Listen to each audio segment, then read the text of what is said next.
How can you get rid of unintentional air on the voice? Welcome to another 3-minute vocal tip. My name is Dirk Hoppe and I'm a singer and vocal coach. Singing with air on the voice is not necessarily a bad thing unless you have control over it and use it as an artistic choice. But if it happens unintentionally, then it might cause a lot of trouble. You can't sing louder, you may strain or even harm your voice. You have little control over pitch and sound, and you might run out of breath quickly. As singers, we need to be able to sing with a full vocal cord closure. Most singers do not have air on the voice all over their singing, but it might occur occasionally, mostly on higher notes or on particular vowels. Here's an example. All of me loves all of you. Obviously, the vocal cords don't close on the word all. You can tell by the airy sound and it doesn't feel good. Here's the trick. We use twang to help the vocal cords to close properly.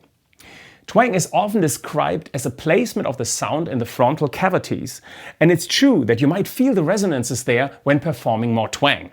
But this is individual. The twang I'm talking about is actually happening in your voice box. It's a narrowing within the larynx right above the vocal cords that leads to a louder, brighter and more focused sound.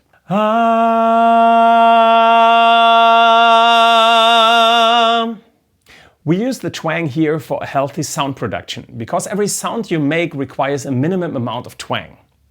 And when unintentional air comes in, it's likely that you don't have enough.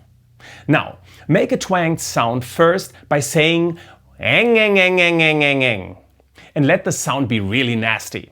Or imagine you're the bad witch from some fairy tale and you're laughing like hee hee hee or hee hee hee.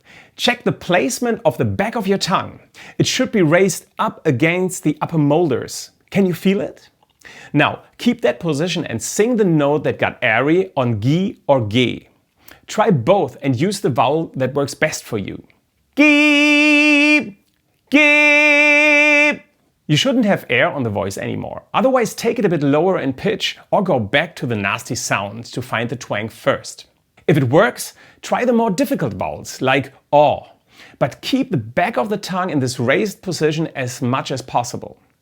You can't keep it as high as on E or E, but don't let it fall down completely. Don't allow too much room in the back of your mouth. Ah! Finally, keep the twang position and try it in the song. All of me loves all of you. Notice that some vowels are more difficult to twang than others that seem to have the twang built in. The goal is to even that out so that the amount of twang gets independent of the vowel you sing.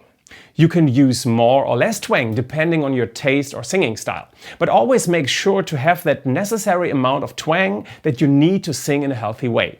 I know that this is a lot of stuff for 3 minutes or maybe 4, but I wanted to take the challenge and put it in a nutshell. If this tip helped you, please leave a thumb up and subscribe to my channel. And if you have any questions or comments, drop me a line in the comment section and I'm happy to answer you. Thanks for watching.